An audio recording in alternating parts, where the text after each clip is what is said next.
Yay, there we go. All right, welcome everyone. Before we dive into the business end, you can see we have our glorious t-shirts. I brought the whole box. We got sizes from small all the way up to 3XL in these three fabulous colors. If you so desire to purchase one, you do not have to. They are $26.50. Nice. I also brought aprons and I brought cups. So I remembered everything. I'm so happy. It took me all day to load my car. What do the aprons look like? But it's a new car. They look nice. No, they're not gone. No, so what? I've They look got good. them, but I never They've got got one. CVAA I running. never saw them. Good. Oh, Yeah. okay. Yeah. Those are really cute. Oh, that's nice. They look good. Go ahead, Vanna. They're wonderful. I will tell you because I've done several festivals with this, and I love it. I gotta wash it because it's been schmutz up by now. Because you know you're eating the food from the food truck and it's dropping everywhere. But it holds your square in one pocket, your change in another pocket, and I love it. So $30 for the apron, $20 for the cup. We will also have these at the 10. All right. So the big order of business, and we'll go ahead and start the meeting. What is it? 6:35. Big order of business, of course, is the Fall Art Festival. We are T-minus 10 days, if that. Everything is coming together beautifully for that. We got a couple things outstanding. I do need to reach back out because I'm trying to get some volunteers. We had the military people help before. Have not heard from them, but Tess at the dance studio, her husband, and I thought it was NITC, but it's the USS Nitze, I think, NITZE. They're looking for volunteers for their sailors. Ma'am, opportunist. So if we can get some sailors, we're gonna still try to do that. If not, we will have carts there. There'll be a whole bunch of us running around crazy to help people get their stuff out there. But if you know people that can volunteer, young strong backs that wanna come out, and mainly Friday, noon to 5 setting up, and Sunday 4 to hopefully not dark to help people break down. That would be the best times, but we're gonna make do, because I mean it's hard to get people to volunteer. The sailors, if we can get them, they get credit for that. They get a whole volunteer service medal, so the young sailors are all about that because they want that bling. So I'm still working that. We've got over 80 artists signed up, including the member tents. And if you're an artist in the show, and I can send it out to the membership too. We filled up the park. We did mark it out to, you can fit 185 tents. We got 80 some odd people in there. So I'm gonna call it a win. We got more than we had at the festival last year. We filled up the park. We've got various genres in there. We've got several printmakers. I was super excited because you don't always have a lot of printmakers. We have 3 or 4 of y'all. Awesome. We got jewelers, we got glass makers, potters, textile art, painters, multimedia. We got a sculptor, because I'm all excited because I was doing the tags and everything. We've got someone from Belgium, which surprised me. I'm like, Belgium, okay, all right, go you. And then we have someone from Ontario, so. International show. Yes, I was like, wow, cool. So we're excited, it's gonna be good. We've got 3 food trucks. We've got music going the whole time. We've got one guy, he did the Under the Oaks, it's the lap, steel guitar, dobro, and we got some power for them. They're just gonna be kind of sitting out in the middle of the field picking for us, so it should be good. We do have a student tent. The mailers went out. Thank you, Christy, Joni, Kay, getting those out. We're asking for the students to get their art in by the 30th, or the applications in, and they're gonna have a whole pavilion. Yeah, I have nobody in so far. Oh, that's not surprising. Okay. It's like the last minute. We asked Gina about when we do the scholarships, you get nothing, and then the week of 25 Okay. come in, so. Have you reached out to Sailor Art Academy? Because I do workshops there every year, so I know the head We'll of see if their they're on art the list. department. I can message them and make sure that they saw. Yeah, please, if you don't Those are mind. the teachers. Okay. Yeah, that'd be great. Okay. We've got $600 in awards for the students. Jerry's generously donated $300, and then we matched it. So they're competing for best in show, first, second, third place. So yeah, I feel like absolutely. that's the Art Academy of Virginia Beach stuff. Yeah, Okay. that would be lovely. We probably did because we went off of Tanya's mailing list.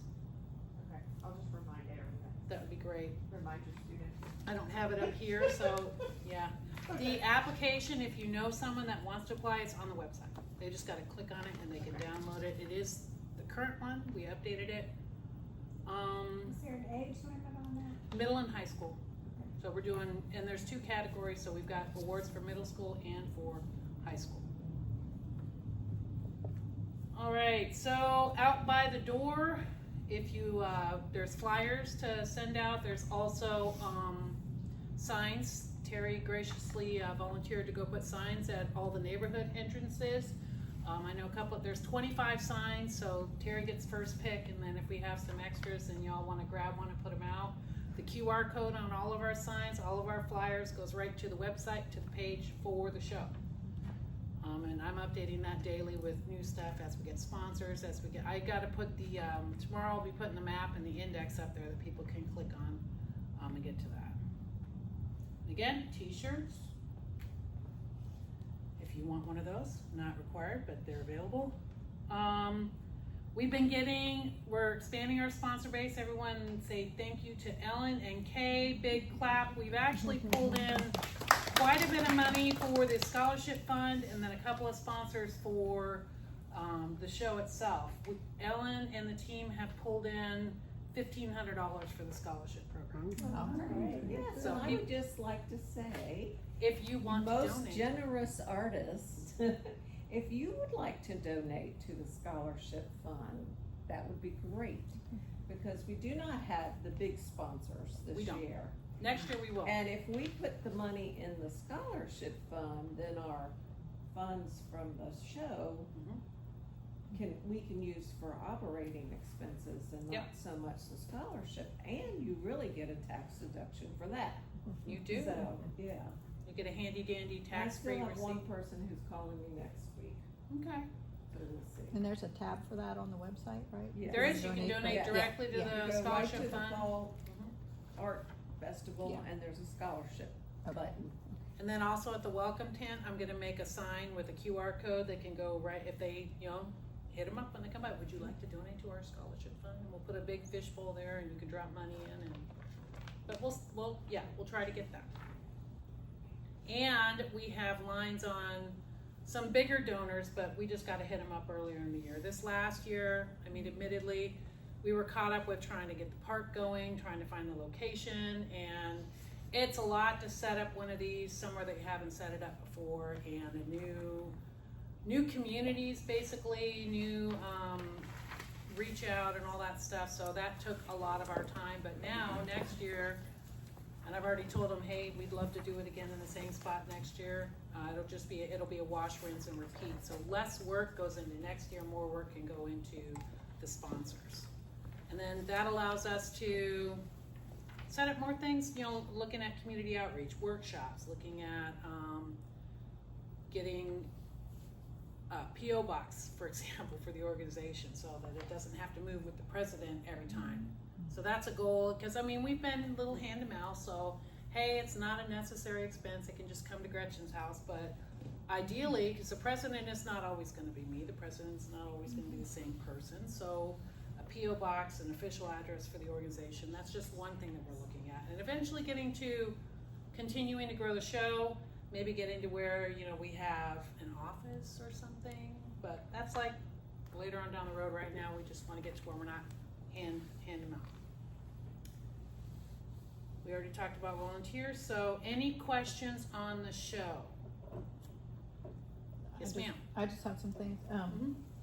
For the members tent, we still have spots open for people to be in the tent. Yep, 3, Which week? We have 1, 2, October 3, 4th and 5th. 4, 5 spots left. Was it 5? Okay, yeah. And, Yeah, we had someone pull out. sorry, I meant to volunteer in the tent. Oh, yeah. Yeah. Oh, Oh, okay, the- yeah, if yeah, you're in time the, slot. What time slots do you have? Here, what's empty, and she has one there. And then for the welcome tent, there's only 1 spot filled, okay. so. So we need Just people to reminding volunteer for the welcome tent. If you're feeling froggy and you have a couple hours on Saturday or Sunday, Yeah, how's that? I'll volunteer on Sunday. I'm not sure what time, but I could come I'll on. pass you that. Yeah, I could come on And one Sunday. thing for the welcome tent and for the student tent and for the member tent for taking payment, my husband never uses his iPad. I've got it loaded up with our Square. I have our Square reader. My daughter's gonna loan us her hotspot, so all you gotta do is use Randy's iPad. You don't have to put it on your phone or worry about loading it on anything, and it's already set to go to our bank accounts. All details, on the unloading, is that little service road that goes in front of the park where we unload that, or we have to go to the actual parking area? We actually, that's a good question, that's a good point. Tasha and I went out to check out the park on the 26th, and before it just had a little sidewalk going in there. They're working on the tennis courts in the back. They've got this beautiful gravel road that they laid down because they're bringing in heavy machinery to work on the tennis courts. We gotta use that road. So you can actually drive your vehicle in, offload, drive it back out, and then we've got carts to help haul to where you gotta go. So you're getting a lot closer. Before you had to go to parking lot, and That was long. yeah, I saw that was one of the cons for the park is you can't drive into the park, but it's flat. You can get to the area, there was a sidewalk, you can get to most of the spots, but yeah, we can drive in. That's why the welcome letter took a little bit longer to get out, cause I needed confirmation before to make sure that we could do that. 12 to 3, because it's two of us. Alright, It would be two of us together. Okay. we did move our storage area, it was out at Jackrabbit, right outside the Little Creek base, which that would have been loads of fun trying to get to Lakewood, so our storage area is now 24/7 storage area, and it's like right over the bridge and right around the corner from the park. So we can just grab stuff and go. We've got grids, we've got the 2 member tents. Gina's gonna loan us her tent for the welcome tent.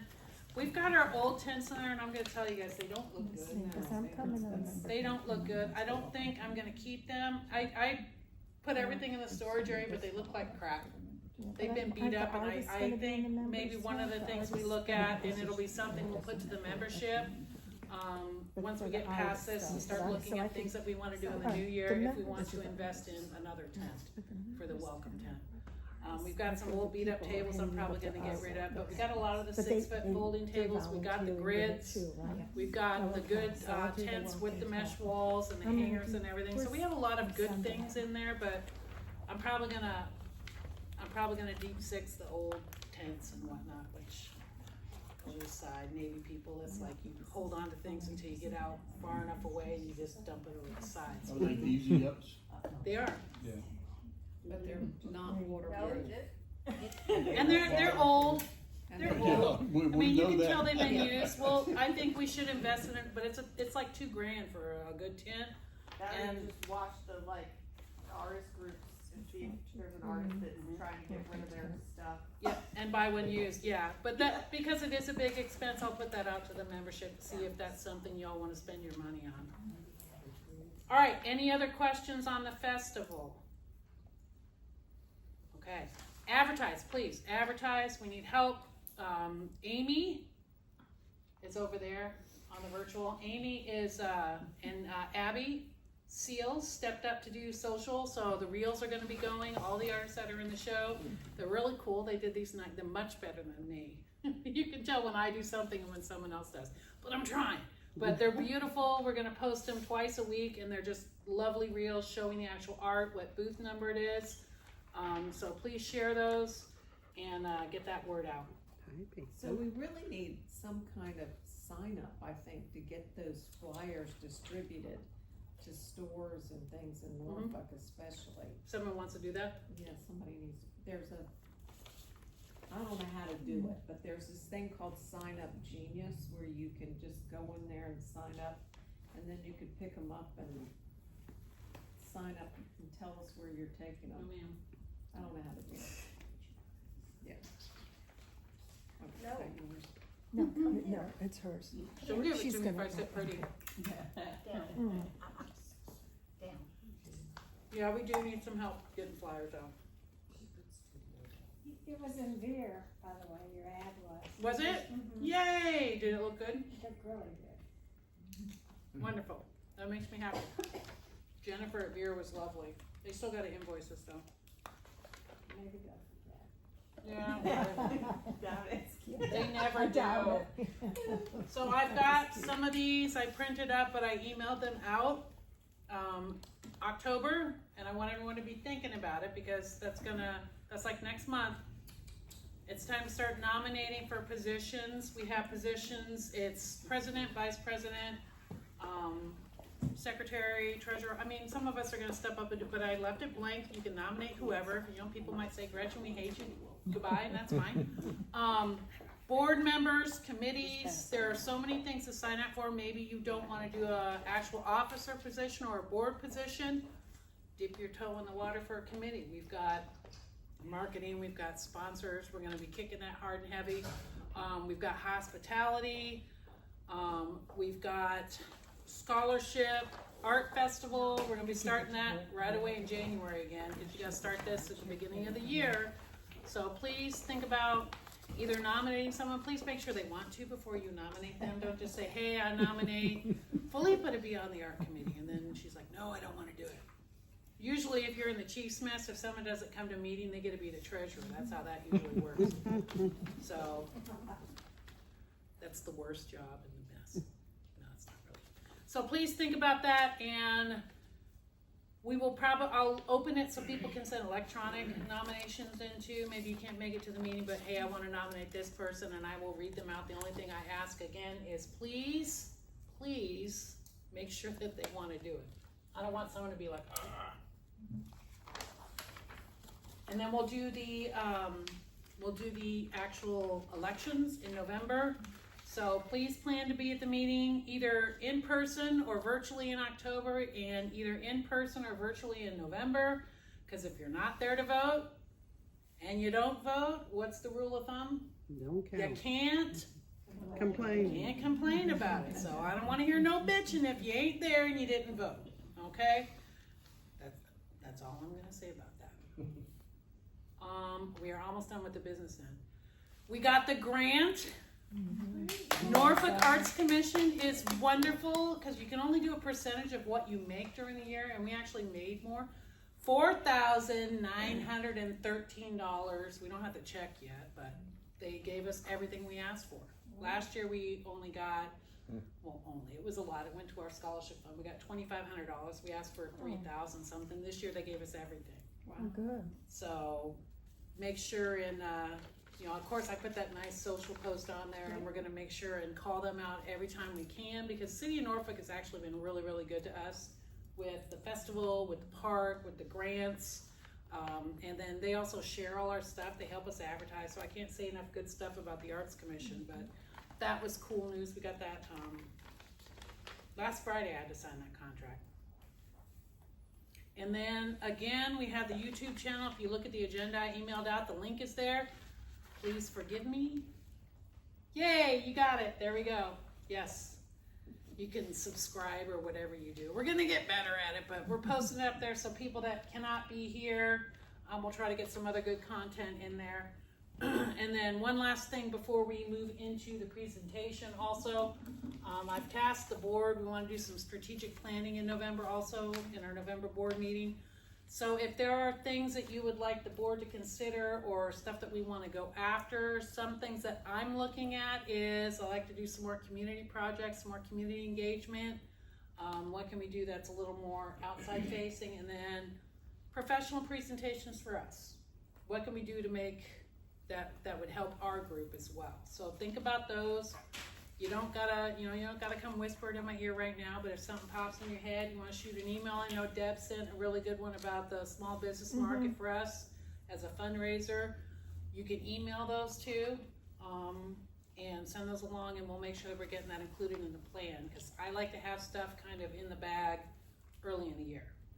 I do not like laying tracks down as we're going through the year, so try to get as much as possible, or at least what we're gonna go after, so we're not kind of coming from behind the 8 ball. Questions? Questions from virtual? Okay. Thanks for joining. Is it one person? No, we've got a couple. Hi. I'm gonna do this every meeting, even if we get one person, then hey, it benefits them and people can show up. All right, so moving on into the next part. I'm gonna move these. Terry, come on up. Terry Wylie. Sorry. And Mike, you can chime in too, Michael. We're gonna have a round table on talking about art festivals. Yes. So we did a panel before, and kind of want to make this organic. Questions, as we move along. We're gonna start with the pro, the master. She does tons of them, but kind of, and from the group out in the audience, what worked for you? What things did you wish you knew? What is your essential things that you bring for your tent? And we're just gonna talk about it for the next 20 minutes and keep it very organic and facilitated. So, Allison. Oh boy. Thank you everybody for coming. Okay, so I actually have somewhere. Oh, here they are. Sorry, I could have just stayed where I was. I have a checklist that I made basically for myself, but it just helps me keep track of everything that I can check and make sure that I have. So I'll just, I'll put some, and then go. And so it just may help keep track of what you need to do, and then you can say, oh, I don't have that, I don't care about that. Oh, it's.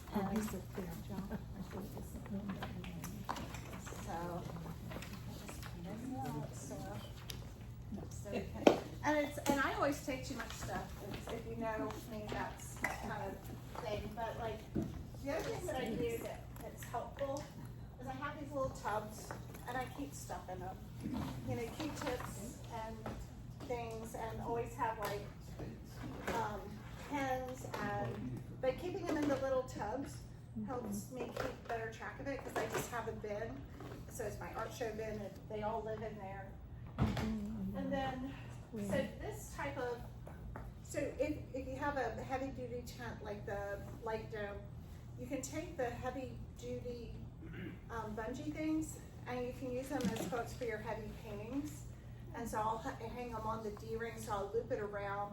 This one, I guess I stole the hook for something else, but they're helpful to have, and sometimes the longer ones. And I always have bungee cords and bug spray and sunscreen, and Lick has these carry bags, which are really nice. They have different sizes, and I use the little ones for stuff. And then I went in with Ellen and we bought smaller size bags just for small art. And if I were really clever, I would have stickers made for them, but I haven't because I'm just not that smart.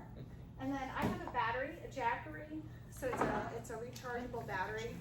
And I have lights that I got at Costco, and they're like $27, and I have 3 of them. So I hang them from the top of the tent. I also have, I got at Lowe's a ceiling fan. And so the ceiling fan's really nice, people love it. And it just clips, and I use zip ties. I love it. And I always take a ton of zip ties because you never know what you're gonna have to hold together with zip ties. But I can run the 3 lights and then the fan sporadically and go about 8 hours in the tent from this one Jackery. I do have solar panels that go with it, but I haven't used them. Is that really quiet, the Jackery? It's no motor, it's just a, Oh, It doesn't make it, it's got It's like a fan, battery. it's Okay. super quiet, and it's a game changer. So for your yeah, tent. it makes a it's big difference. on now. Okay. You can't hear it. And then the other Oh, please, thing. turn it down. Oh, my ears. The other thing, so with weights, I had issues with weights, and I was borrowing Ellen had some great weights. But I got these from Dick's Sporting Goods, and they're 25 pounds a piece. And I use them for door stops too. And I pretend like I'm gonna work out here at the studio. And, but so I do 2 of these with bungee cords, on each corner. So that gets 50 pounds on each corner. And then the weight of everything else. The other thing that I forgot to do one time at Stockley Gardens, I forgot to hook in my top. Oh, And no. a storm came through, remember that one? Mm-hmm. And blew off the top of my tent, and after my garden club cocktail party, I had to drive to Norfolk at 10:30 at night and get all my paintings and take them all home and dry them off and turn the heat on. And luckily they're oil paintings, yeah. And somebody had watercolors and she had her tent damaged, and so she lost a significant amount of work. We've had damage out at Ocean View. We've had some tents blow over, pottery loss. We've had some. That So, wind coming through I where, had- the walkway, One of the last times I was there, the rain was raining sideways straight into my tent. Yeah, so I mean, just, you kind of have to think of anything that could possibly go wrong. And, I have a, I don't think so on your website, if you have a FASO website, you can actually do inventory reports. And they're very nice because if somebody's helping you put your tags on, that's helpful.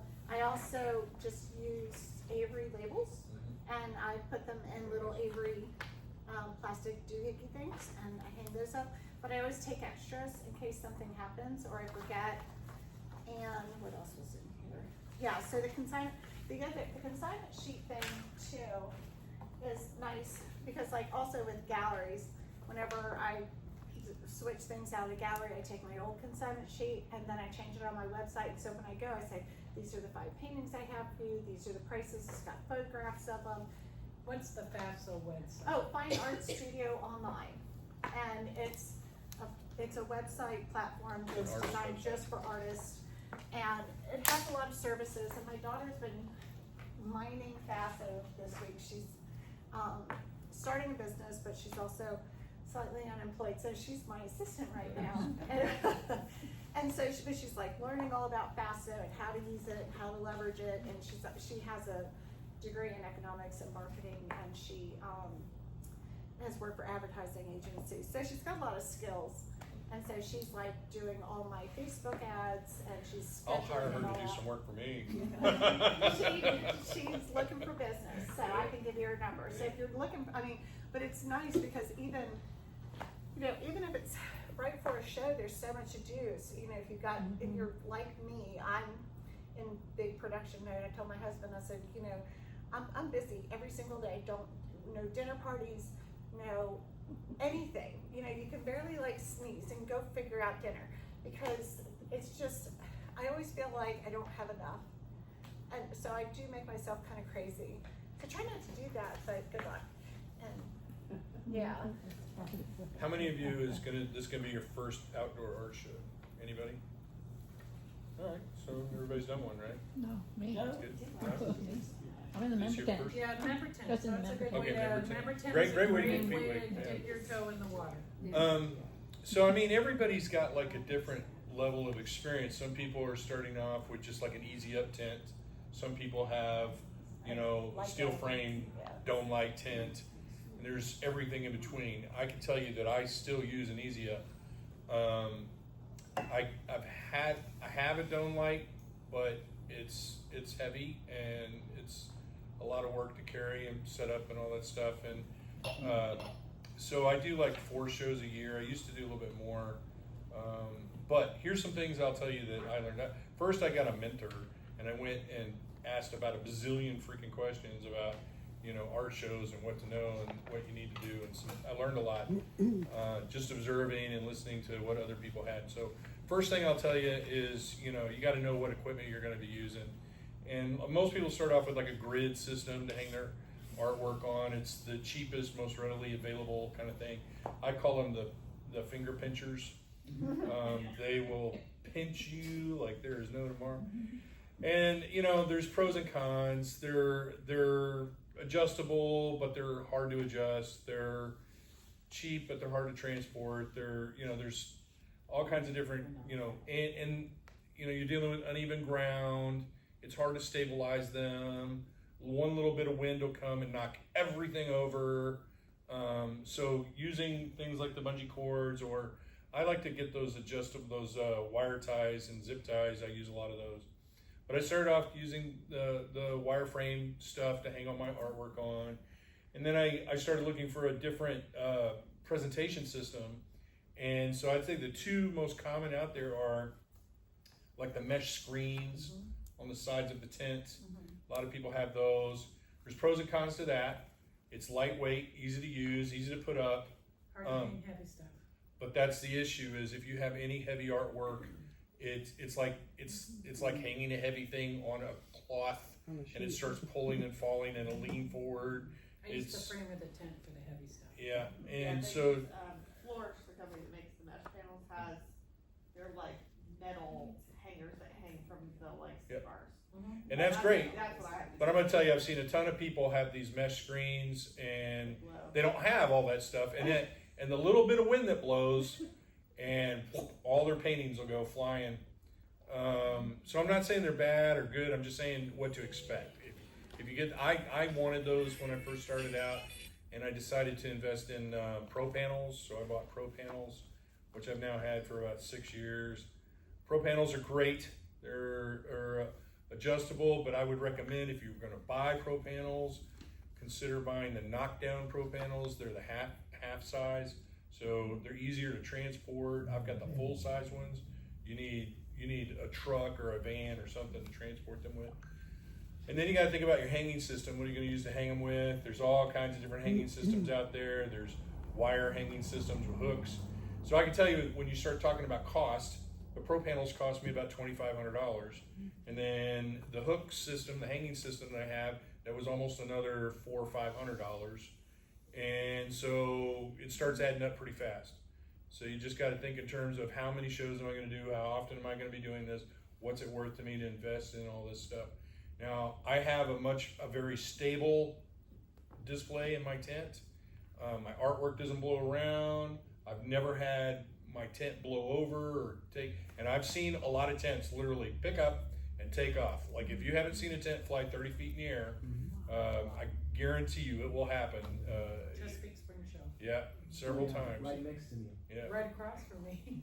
She lost. All they Yeah. had She was lost a the ton little, of artwork. the little So- canopy weights Yeah. are not sufficient. So I made my own weights. I went and bought PVC pipes. I got the big ones, the 10-inch pipes, and I capped them on either end. I filled them with cement, and I used pad eyes on them. They weigh about 100 pounds a piece. And I will tell you, if you stake your tent's gonna fly. No ifs, ands, or buts about it. Stakes Without don't the work weights. at all. Without the weights. No, yeah, and even with I weights, do like both. depending on where you're at, like say for example at Stockley, I anchor to the fence behind me, and I use double weights in front. Yeah. Just because we've had some storms blow through there. If you're at the beach, I don't even mess around. I just rent the big, huge drum weights. Well, they don't do those anymore. Yeah, they do They do something. sand. Yeah. So boardwalk for Yeah. me, wasn't last year. I want to say it was 2 years ago. Yeah.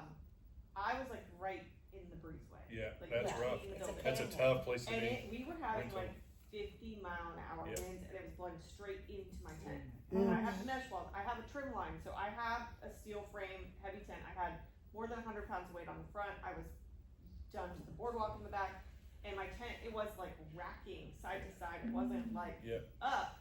So like I ended up taking walls down, just anything to try and like mitigate the wind, and they brought me sand barrels, but like I was just not in a good spot. I know like Barbara Myers, if anybody's familiar with her, she had to lay her artwork on the ground and just get rid of the walls. Yeah, because there's the some real wind tough was spots down rough. there. 'Cause, I mean, I probably had 100 pounds on the front on each side, and then I have my mesh panels, but the trim lines are pretty heavy.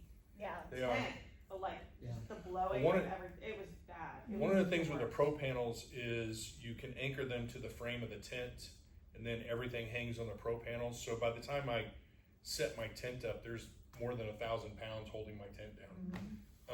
Now I'm not going to say it still couldn't take off. It could. Yeah. I think the likelihood of my tent ripping apart, because I don't have the real heavy vinyl tent. I have mine's more lightweight. But I do that because most of the time it's just me pulling things in and setting it up, and I'm lazy and I don't want to hold in all that heavy stuff. Yeah, that was the worst. Luckily though, I haven't had any like really bad experiences with weather and destroying anything. I've had some bad storms and stuff, but I haven't had anything horrible. I've seen it happen to other people, unfortunately. Aside from that, I will say test your whatever payment system you have the night before. Make sure it's all charged up, ready to go. Make sure you have your little bag of change for money. Be ready to give receipts. A lot of people don't want them, but be ready to do it. Have bags to put your artwork in to give to people. If you just hand them your artwork, it's going to be awkward. I've learned a little bit in every single show I've done, and what I have learned is being nice is free, and it earns you a lot. And that goes for like your neighbors, because there's going to be times when it's going to be frustrating getting in, setting up, getting in, packing out. Everybody wants to get out of there at the same time. So, but I would say people kind of pick up on your emotional energy, or I don't know how to describe it, but if you go in an art show like that, you're not going to sell a lot of art. Yeah, exactly. You're sitting there looking pissed off. No one's Yeah. I've seen people do that too. And I have too. Yeah, really. Talk to them. Talk to people. Yeah. It could be something as simple as, "Hey, how you doing?" You don't got to go in there and be breathing down their neck, but engage them. I've talked about my dog or something, because I have my dog paintings, and I'll be talking about, "Oh yeah, that's my dog," and they start talking about their dog, and you at least started a conversation. Sometimes it sells art, sometimes it doesn't, but they're gonna remember, hey, that was a cool artist. Interestingly, my experience with this has been like my first year doing art shows, I didn't sell very much. And I spent a lot of time trying to chase the sales and trying to figure out what's not, why aren't I selling anything? And then the next year, the same people came back and looked at my stuff, and I sold a few more things. And then the year after that, I sold a lot more stuff. And the year after that, I sold a lot more stuff. And it's interesting where I've noticed that I see the same people coming back over and over. Same, and we're not talking like a small number of people. We're talking about, like, I see the same 1,000 people walk through Stockley every year. Yeah. And interestingly, I've had multiple times where people will buy a painting every year. Yeah. So it's important to kind of, develop those relationships and talk to people and understand that if somebody's seen your artwork for the first time, they may be compelled to buy something. But what I have noticed is people tend to want to see a couple of times, maybe 2 or 3 times.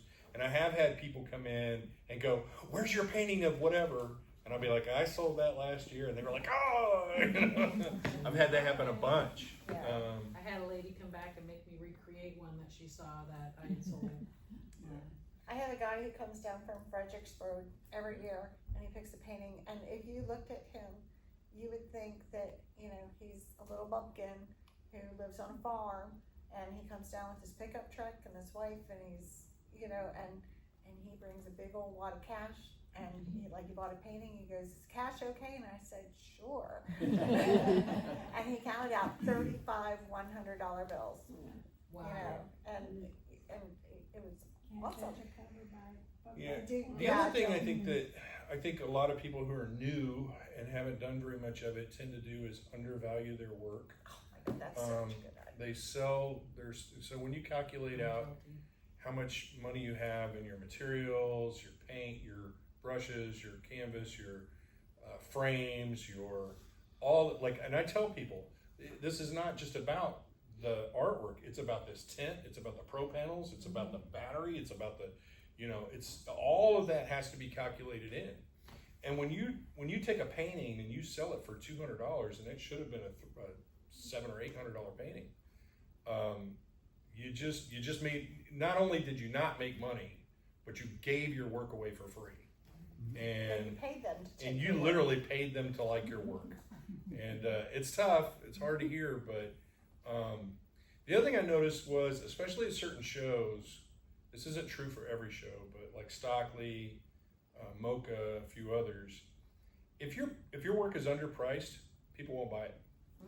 People will walk by, and here's why. Here's the funny thing: put another $2,000 on it, and somebody will walk up and buy it. There was a woman that set up across from me at Stockley. It was her first time ever at Stockley. It was her first outdoor show, and she was from the western side of Virginia. I can't remember, somewhere around, I want to say Crozet or something like that. And she's beautiful. Her artwork is gorgeous, very interesting, kind of stylistic, and she was kind of a little iffy about, you know, and she showed up with a borrowed tent and blah blah blah. She sold 15 paintings. She had over a $30,000 show. But I did notice that, like, the first thing she put out was a painting that was 6 by 6. It was huge, and she put it on almost in the middle of the walkway. And I was thinking, oh, that's kind of interesting. And she had like almost $7,000 on that painting, and it sold before lunch. Wow. So what I'm going to tell you is, and this is how I'll throw it out there, propose it to you. Let's say you spent, how many homes do you think we have in the area that are over $1 million? Wow. I'd say thousands and thousands and thousands of homes. So if you have a home that's over $1 million, do you want to buy a $200 painting for your bathroom? Or do you? And if you're out shopping for art, are you gonna say, if you're gonna buy a nice piece of art, are you gonna want to spend $100 to $400? Are you gonna invite your friends over to brag about the painting you just bought and I got a steal for $9,000?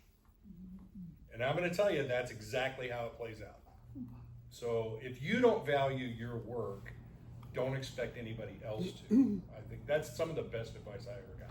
I had a painting when I first got started painting when I was first in the gallery. I had this painting, and it was one of my better ones. You know, you always want to show your best work, but I put it in the gallery for $700 and it didn't sell.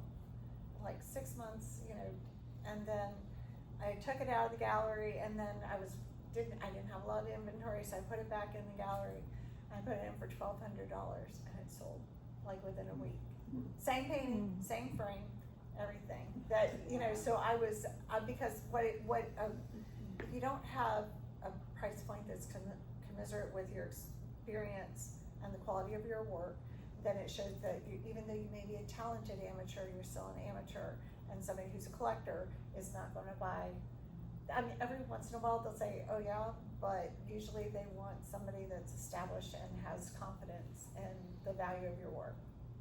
And I would say, I mean, maybe you experience something different, but I'm always shocked because 50% of the people who buy in my tent, I was not expecting them to buy anything. Like, they were not people sending me the vibe of they're getting ready to buy a painting. Some of them will lead you down the road and talk to you to, you know, all kinds of stuff. And I will say the other thing that happens occasionally, not super often, but occasionally, people will want to negotiate with you, what's your best price or whatever.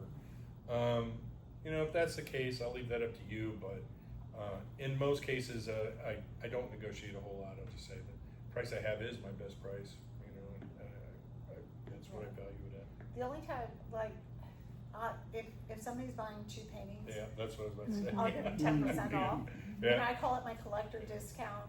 There are still a couple people that have been, like, the whole family has been buying from me, and like I sold, you know, I mean, the daughter, the sister, the mother just bought 2 paintings from me. I gave her 20% off.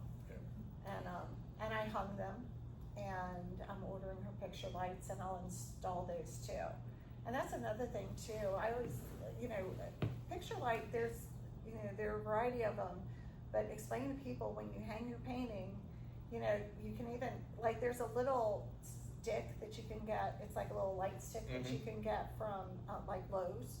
And so I had one painting that I had hung at somebody's house, and they had a chandelier in the dining room and no other lights in the house. I was like, and it was over a mantle, and I'm laying in bed at 3 o'clock, and I'm like, I gotta tell them they just spent this money on a painting, and now they've gotta buy a light. And there's a company called Situ Lighting, SITU, and they have rechargeable, beautifully colored LED with different kelvins, you know, of the warmth of the light. And You can set it for cool, warm. yeah. Yeah. And so there's like 320 to like 520, and but it makes all the difference if they don't have good directional lighting in their house. they spend $5,000 on a painting and they have no light on it, then it just doesn't have that luminosity that you intended when you painted it. So I showed people with the little stick. That was the thing about the stick. I'll say, this is what it looks like lit, and this is what it looks like in the dark. And Big then we go, difference. oh. So back to the tent, some things I've learned over different shows have different issues where you're at. Like if you're at the beach, you're gonna deal with sand. You're gonna deal with wind and rain and other elements. Stockley is a dirty show where you get a lot of dust. It is. It's a dirty. No, it is a dirty show. So I spend 90% of my time with like a paper towel, wiping things down, just trying to keep them clean. And after the show, I have to clean everything because it's just dirt will be in it. So one of the things I've done is I went to Harbor Freight and I got these mats. They're shop mats, and they're like a puzzle. You can clip them together, and I put those in my tent, and it did cut down dramatically on the amount of dirt and stuff flying around. It's not the best. There are some hazards there, and one thing I will throw that kind of brings up another thing is I did a few shows without it, but I would recommend getting insurance for your shows. You know, when you start calculating all this out, you start thinking, wow, the show cost me $275, $300, depending if you're doing Mocha or Boardwalk or something, you're in for a lot more than that. So I was thinking in terms of, well, how many paintings do I have to sell before I break even? And it's a real calculation, right? So you start deciding whether, you know, if this is lucrative or it's worth doing, how much time are you spending on it? And but I would say, I have seen things happen. Now, the insurance you buy through like ACT or several others, they only give you liability, right? So you have to specifically request coverage for your artwork or for anything else, and that costs more. So if you're just buying for like a weekend show, a 3-day show, I think it's like $45 just for liability. But if you're looking at covering your artwork for damage, it's like another $50, which could be worth it because I've seen it happen to many people. And it does cover against some things. I've only ever had problems with people messing with my tent at one show, and that was Seawall. They have some homeless people, and I had a guy in my tent who was harassing my clients, and I asked him to leave, and it got a little ugly, and because he would not stop. He basically wanted somebody to buy him lunch, and he was just bothering everybody. And so finally I kind of ran him off, and so later that night he got me back. I'll put it that way. He peed on us. It wasn't good. It was enough to where I will never do the Seawall show again. So, you know, stuff happens, but I haven't had any problems at any other shows. Nobody's ever messed with my artwork. I leave it at every show. I haven't ever had any vandalism or. We have 24-hour security and lighting for our show. And that's good. It's important. We Yeah. got Norfolk deputies walk in the park the whole time. They were real good last year. Huh? They were real good last year. They were awesome last year. Oh, just a test, for this show, there are no stakes allowed. Correct. You gotta Yeah, wait. don't, No yeah, stakes. yeah, that's good info. Cause I see people use them all the time and, That's why we kept saying minimum 50 pounds per leg. yeah, I'd highly recommend, like if you just buy an easy up tent, it comes with these little bags you can put sand in, that's not enough. And these little nylon ropes to hold your tent down. I use ratchet straps, and then Yeah. my husband's a welder. He an old Yeah. like steam pipe, and he filled it up with diamond dust from the sandblaster and closed it up. And Oh, there you so go. he like That's welded nice. GB on my weight. So and when you come to the show and you see Randy, say I love them weights. I think another thing people forget about with their artwork, especially, is the quality of your frames really matter. If you're, you know, if you've got some really crummy frames, then it cheapens your art. And, you know, some people, there's one philosophy, like, I think Brian Murphy does all black frames. Every frame is a black frame, and it kind of gives a cohesive look, and it focuses, you know, on the artwork, and it works for him. Yep. And I'm a frame junkie, and so I try to go by what works best for the painting for We me. used to be, what was it, Hampton Wholesale? Hampton Is Roads that- Wholesale. Yeah, but they're gone, unfortunately. Yes. Yeah, and I'm a big proponent of standardization, Yeah. because if you start having to have different frames and different packing in and out and carrying stuff in and out with a whole bunch of different sizes and shapes of frames and everything becomes a real. I should have brought it with me, but one of the things that I made was, and you'll see these at a lot of shows. I just copied it from somebody else, but basically it's House insulation. yeah, it's house insulation. It's a cellophane bubble wrap kind of thing. Oh, I use these Duck in wrap, my it's on with the band. silver, it's on with the Yeah, silver. those are great for separating big paintings. Yeah, But I'm talking about this is It's the silver. it's It's silver. silver, you Oh, make yeah. an envelope. Yeah. Yeah, and I make big pouches to put my paintings in. And that now the downside to some of that is make sure you carry some goo be gone or goo cleaner, because sometimes the goo The from the silver will tape get on. yeah there. will get on your frames and you need to clean it off. So those are just some nice things to have with you that I've I'll ended give up them to needing buyer too. weird things. Yeah, I do that and I label them with Yep. which piece goes in it. Yeah. I'm not like. My wife is just dogmatic about that. Give that to the person that buys it. I do I do Put too. it back in theirs. I stopped doing that because after about 4 years, I can't keep up. There's just too many paintings and too many things moving. My work takes too So long. yeah, but yeah, I don't try to label everything anymore. I just come close. But that's one reason why I like standardization. So most of my paintings are like 3 different sizes. Okay. You know, I might have a few that are outside of that range. The other thing I've noticed is because I've been doing it for a while now, I will have a painting kind of in rotation at various shows for about 3 years, and then I pull it and I don't put it back on the show. Because if you keep showing the same paintings that aren't showing, people you're going to notice. You're going to have a lot of same people come and see your stuff, and if you're putting the same painting out there every time, they notice. Yeah, they'll notice for sure. So one of the things I'll do is I will take those paintings and I will put them in a bin and sell them unframed, at a discount price.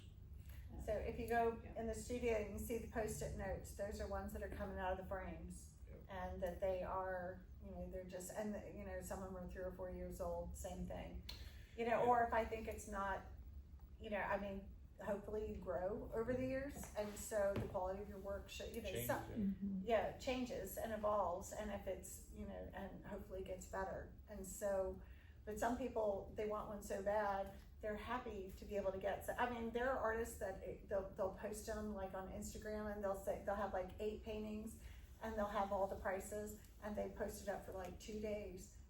And I've bought stuff like that. I bought a Kathleen Dumpy. Yeah. I think I I spent bought- $900 on a Kathleen Dumpy painting. And some interesting things happened because I actually painted Stockley Gardens as a plein air piece, and I had it, and everybody commented about how much they loved it, but nobody bought it. And so, and it kind of featured this one church there, and the pastor of the church and all the church leadership would come by and just ooh and ah over it, but nobody would buy it.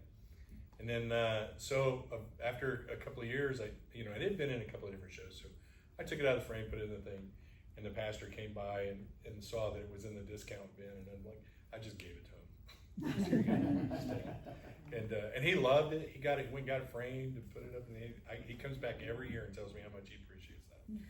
Oh, Terry, so somebody says, oh, I love those cliffs you painted. What do you just say, say, where is it, Terry? Where do you think it is? Where do you think it is? What does it remind you of? Because sometimes, like, there's this, like, one farm that I painted on the Eastern Shore, and it's a beautiful painting. Well, the problem is there are a bunch of people that really don't like the guy who owns the farm. And so they're like, there's no way in hell I'm gonna have the painting of this guy's farm in my house. So I have it at my house. Yeah, there's all, so I do a lot of local scenes and people always ask, where was that painted at? And I'm like, yeah, does it look familiar? Where do you think it is? And people will play that. It gives them a chance to, you know, for a conversation anyway. So it also leads to, you know, sometimes I'll let them believe it's wherever it is. It's a marsh scene. You could be anywhere. So let's take a quick minute and talk about, so something that people are always asking about and looking for, how do you find the shows to enter? What are some of the places that you go look, and how do you So, plan your There's some year? big things about that, like how much traveling you want to do, and so like, and how, you know, what is your means? Like, do you have a truck? Do you have a van? Are you renting a U-Haul? For years, I rented a U-Haul every time I needed to do a show. I still do, actually, pretty often, because I don't have a big van. I have a van, it's pretty cool. So It's a hand-me-down from my husband. when I rent, like, I did a show in Gloucester, which was great, but when I totaled out how much that cost me in van rental and everything else, I was like, wow, that was not lucrative. I generally, my personal self, I still work full time, so I stay in the area, and I have done pretty much every show in the area, and I like them all. And you know, I would encourage you to try different shows, because different people are going to have different products that are going to appeal at different shows, and shows change because, like, well, I know. Ma'am. Um, Come here. I'm good. So, like, when Chesapeake first started, it was one kind of show, and now that it's been going for a while, it's kind of changed a little bit.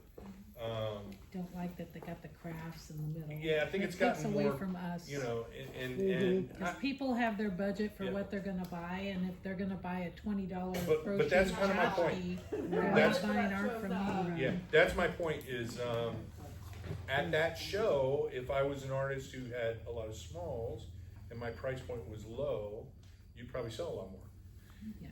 If you're selling paintings that start at $1,000, I wouldn't recommend that particular show. You know, chances are good you're not going to see a whole lot of sales. But there are other shows out there, and if you're looking to get your feet wet, you know, like there's certain shows that are, I would say, a little bit easier to get into. Some are a little more challenging to get into. So do a couple of shows. One thing you are going to need if you start applying to a lot of different shows is a really good booth picture, a picture of your booth. So set it up. Sorry, what are you saying? Without your sign. Booth. Booth. Oh, Booth. booth. Your Yeah. booth. Yeah. It can't Yeah. have your name Not on you. it. Not you. really? Like what was that? What was that name? What are some tips for My a good, cousin Vinny. a good Utes. booth? What are you saying? Tips for a good booth shot. Don't overcrowd it. Yeah, you need to you have really your don't want layout anybody good, involved. no sign, Yeah. good lighting. Get everybody out of it, and no, don't do that. Just do it whenever nobody's around. You know. Can't have your name anywhere. Yeah. Oh, I'm sorry. Go ahead. I would say one of the things that I've done over the years I've noticed is that I always want to make sure I have a big eye stopper.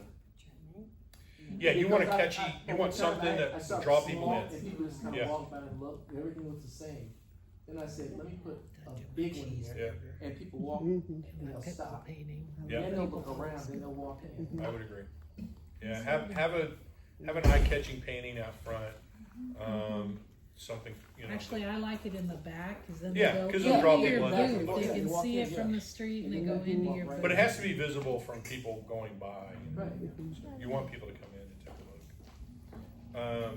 I have a question. How about holding paintings for somebody that's going to get the cash and they'll be right back? Believe it when they see I it. would be careful with that, because I can't tell you how many people that will tell you, and we call them be right backs, be right back. I would just tell them, you know, I'm happy that you're considering buying it, but if somebody shows up and is It's willing to make the gone. purchase, I'm going to sell it. If they, you know, if what they'll tell you is, oh, I just got here, I want to walk around, look at a bunch of stuff, I'm going to come back and buy it. And I'll tell them, well, if I sell it before you come back, I'm sorry, but you'll lose it. And they'll, oh, well, hold it, just hold it for me and I'll buy it when I come back. And I'll be like, well, pay for it Money now talks. and I'll set it off to the side. But if you don't pay for it, I'll sell it to the first person that comes in and We buys had a question back I here. have a question. I just recently purchased a little trailer, a utility trailer, and I have all my art stuff in it, minus my work. it. Mhm. Does anybody else have one and they leave it at the show? They unhook and they actually leave it at I the know show? several people that do it. Yeah, Jeff, Ed Obermeyer does that too. yeah, Ed does it, yeah. I know Ed does, but I didn't know if anybody else did. And you feel pretty comfortable about doing that? Most do. They put they'll put a trailer lock in it or something Yeah. like that, so that you can't just hook up to it and take off with it. And it's sort of like allowed parking wise. But Yeah. I have never had any friends of mine have issues with that. Okay. So, and to be honest with you, I'm looking at buying a trailer and doing something similar. I just put shelves and everything in it, and Yeah. it has everything in except for my work. So I Yeah. can just bring the work down, stick it in there, and go. Yeah. Yeah, it's a good plan. There are some shows that are easy to get into and out of, but there's others that are just Mhm. nightmares. yeah. And it just depends. So I would say the show, some shows are going to be really good for certain people and not so good for others. So like the shows I think are awesome may not work for everybody. Like Stockley wasn't great for me, and I haven't done, and partly, there are a couple of reasons, but the parking is a huge thing at Parking Stockley. stuff. Mm-hmm. My Stockley is my best show. I believe it. It's I sell more at Stockley than I do pretty much any, or I have. At Stockley, you wanna be near the fence. It helps you set up and it helps you. Yeah, get out, yeah. And so I've also heard these rules. These are good rules. Number one, I don't like to be so close to the band that I have to compete to talk to people. And two is, I never want to, I want to be far enough away, like a friend of mine said, I want to be at least one hot dog away from the food cart. And that way they can have time to finish whatever they're eating before they come in my food. That's a good way. Actually, I think it's pretty good advice. Mm-hmm. At Stockley, they put our tent right next to the stage practically. Mm-hmm. Yeah. And I fussed and fumed and I kicked dust and I argued and they said, no, that's it. That was their best year ever at Stockley. And you know what? I have some friends that have been down on that end, and they Yeah. stay down there because they Yeah. sell. Oh, yeah, Yeah. Leanne, Yeah, she does really good she down there. just does great. She does. I think she would do great anywhere, but She's got really good work. she's really good. I wanna ask, anybody have a preference to the, a certain card reader? Like some people use Square, I use Square. some I use people use Square. Zettel, Square. Yeah. In Square, you can use an iPhone, you don't And even to be honest need with a you, yeah, phone. and you can use an Android or Yeah. iPhone. I And use you mine. can tap your phone. the Yeah, card's Yeah. on I your have phone. Zettel, and that's what I use, yes, did you, That's yeah, very I, easy. I had the card reader Same for a long thing. time, and then last year I just started using my phone, and it, Right. like, Yeah. why have I got the Yeah. card reader? In case it's not working. Yeah, that's Usually true. somebody It's a has backup. card. You have Zettel too? Yeah, Oh, because you you know, can talk if to you don't someone you have can a Jackery, understand. they're if you ever little have to call battery service. packs like I this was big, going so that Square your the phone other doesn't day die on to you, get some and you can, receipts charge your stuff like phone that up, for because if Old your Beach phone Market. dies, I could not and understand it make sure all. it's power saving Like, mode, thank you. and, So, but then I make called sure the girl you have that takes my something, some payments, way to and she recharge your looked at phone, it and if it's sent me like an 50 email bucks, with then all it's the worth every payments penny. and If you have one of the little jump boxes That's what I to have start your Zettel. car if the battery's so dead, Yeah. they always have a plug-in. They Tell always us, have- Those are Ellen, good. about that, Yeah. tell about That those was just so weird. I was pulling up on Boardwalk and not having had this problem at all. And my car died in the middle of the boardwalk while everybody's trying to pull up and unload. Fortunately, my spot was right where the, what is that, 30th Street, where the bathrooms are. So we pushed my car out of the way so that the others could load up. I told them I'm your worst nightmare. And do you know what good friends do while Yes, you're you suffering got a through little that? portable thing. Your good friend videotapes it. There you go. That's awesome. sounds like what my But I friend. now have one of those little battery packs in my car.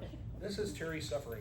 Have you run into a situation where you sold a piece, but the person lived out of So state, this is for and you had to recharging ship your it to car them? battery. Yes. Yeah.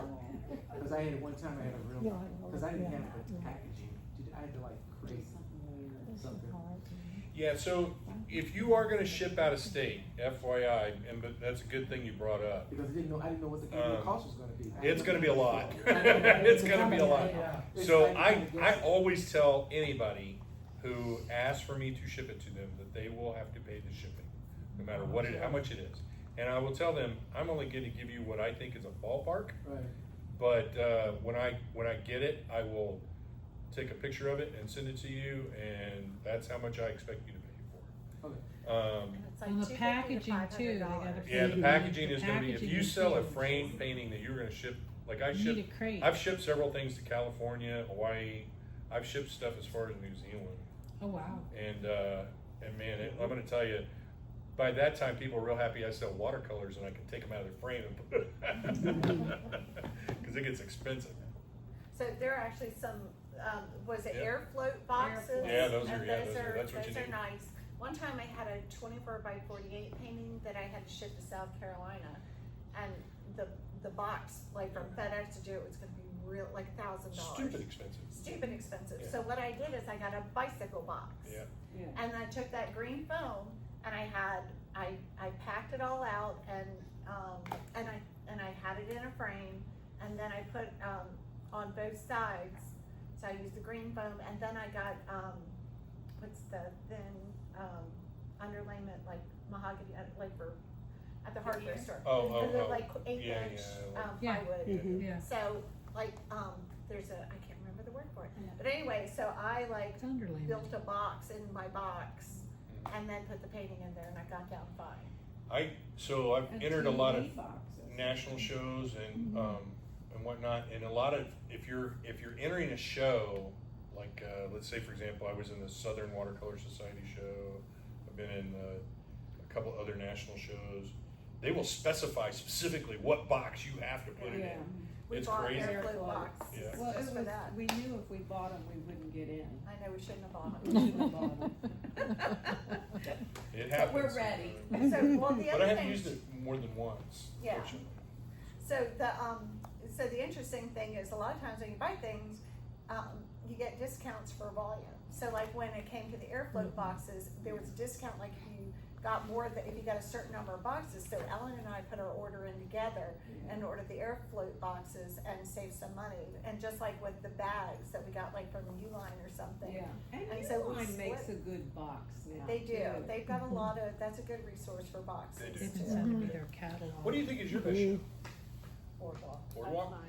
I'm hoping Boardwalk's gonna be good this year. Well, have you ever Get done, into boardwalk. I did Rittenhouse this year for the first Mhm. time. No prints are allowed. That's the first show I've ever done with no prints. Usually Which my is a prints are good what sells, thing. my originals are pretty expensive. Yeah, I sold like 11 or 12 originals. yeah. And that's, for me, That's really good. a lot. I've heard that's a good show. Where's it? What's it It's called? it's in Philadelphia. Yeah, I haven't heard of The it. city is gross, Oh. lots of homeless and tweaked out druggies, like just standing around the street, little freaky. But the show's good. Show was good. And you left everything People up? were ready to, yeah, I did. Now, there were some people on this other street, not the street I was on, because it's kind of like a square around this park in the middle of Philadelphia. And it's like the nice part of Philadelphia, but it's a city, and there were people sleeping on the street and, you know, everywhere. And there, I think homeless people were like peeing in their boots or like on their stuff, because that street smelled. That could happen in Portsmouth too, so. It was rough. Yeah. And I was just thinking like, I'm so glad I'm not on the street, but my husband is like, I don't ever want to come back. Well, and the other thing too is you don't always get in. I think, maybe for 4 or 5 years, I have applied to an occasion for the arts, and I don't get in. You were right, yeah. I Occasion get for the arts waitlisted. in It's really Williamsburg hard. is hard. It She is did, hard. Very yeah, hard I to got denied because of my booth fee, or my booth picture. They didn't- Because they don't, I have mesh walls and they don't want mesh walls. Really? They said my work was small, so. I did the Scratch board, so. art on the square a lot of my there. work was That's small. not, I didn't do very good there Yeah. for the art on the square. But the only difference in the, because I was like, well, what are you looking for? And the only difference was the pictures she sent me were pro panels and people have very large work. And most of my work is not that Yeah. big. I It's just a did small sign. show, but it does really well. Yeah. Yeah, Well, everybody that knows this. What you just said was really important too, and Ellen does, this is like, she's queen of, well, why not? You know, Yeah. tell me what, if I didn't get in, why not? What, where, Yeah, I What reached do out I to need the to do director and I was differently? like, you That's a know, good thing. I don't Can I think ask like that, why? Ellen's A like, lot of, there's I want some that. won't tell you, but if you say, I'd like to know why, just so I can improve, you know? But yeah, We're that's there. the only difference from my booth shot that I submitted, which this was a few years ago, I've just never applied to that show again. Was that the people had very large work, not small pieces, and they had pro panels. Really? So, because I have So no at this walls. point now, I have a few large pieces, like I just finished a 2 foot by 2 foot, but it took me 6 months to Yeah, finish scratch that board one takes a thing. long So, Yeah, it's so Yeah, buddy. detailed. I mean, I'm teaching it this week. she's my math teacher. Well, another thing too that a friend of ours, had told me, she's like, you need to paint big. And it's amazing, you know, big paintings sell, and you kind of, you know, you think about like, you know, is it gonna, you might go over a sofa, it might go over a mantle, but big paintings, and honestly, it takes me maybe an extra 4 hours compared to little paintings, or the medium paintings. I mean, Mine it does, takes me like exponentially Well, more time. yeah, your work is very, I just use bigger brushes. Like and- 600 hours in this thing. Yeah, it's You know, different. I'm You're dealing with a different thing. Yeah. But yeah, I agree with, We're like, that would be you, only 4 hours. I agree with them. I think, It takes me a lot. bigger paintings sell really well, and, People are looking for. interestingly, what I've seen is people will come in to look at my big paintings, and a lot of them will end up buying smaller paintings. Yeah, But the big paintings draw them in, Yep. and yeah, get I them always looking. have a variety, so, you know, I go as small as 6x8s. Actually, last year at Boardwalk, I had 5x7s, cause I did that Strata Easel Challenge. So I had like all these little paintings, but they, you know, I mean, 2 little paintings cover your booth cost. You know, you have to approach it like a business, Mhm. and it's an, you know, a product That's mix. a good, it's a really good point you brought up, and that is, so once you get going with this, I have a business model, right? So I know what percentage of my paintings actually sell. And so when you start figuring that out, you say, okay, for every 10 paintings I frame, and I invest in matte, plexiglass, backing, the wire, all the time involved, blah blah blah. You're not just making the money for that one painting that you sold. You're making the money for the 2 or 3 or 4, however many you have to. So really, truly, on average, most artists aren't selling every single painting they make. Yeah. You might average selling 1 out of 5, or 1 out of 10, or even 1 out of 20 when you first start out. So it's just understanding that and being able to calculate out what you're putting into this, and that also helps you identify how much should you be charging. Yeah. So right out the gate, I learned I need to be charging like $8,000 a painting. Well, and the other thing too, sometimes like every time I've got one gallerist that I work with from galleries, and she, you know, I'll tell her, I'm like, you know, this is like, you know, 3,900, and she goes, no, we're putting, you know, 4,800 on it, and she, you know, so even she's telling me that, you know, I've got, and because my pricing model in my mind is still maybe where I was 2 or 3 years ago, and also worried about the economy, and you know, you can't worry about the economy, and you know, you have to really figure into what you do that about the size and all the Don't other project things. your My poverty. right, because everybody, you're right, and I'll be honest with you, like I've had paintings that I've thought, it shouldn't really be selling for that much, but they did. And if you, I've been doing this a long time, and you could put 10 paintings in front of me, and I would say this one's going to sell first, this one's going to sell second, and so on down the line, and I would be wrong every single time. It's very hard to predict exactly what's going to sell. And, Yeah, sometimes like I'm like real into piece, I'm like, oh, this is good, it's gonna go right away. yeah, Doesn't. Yeah. Birds for me though, birds go like high. yeah. There's certain things. I don't know, lots There's of certain people- things I know that if I paint them, they will. If I paint the pagoda, it's gonna sell every single time. Yeah. If I paint, turtles, they're gonna go. If I paint a crane, they're gonna go. Your If I turtles. paint a marsh scene, they're gonna go. So there's a lot of things that if I wanna just sell, I could just do the same thing over and over again. But, you know, I mean, I try to do some, mix it up, do some different stuff too, and just see.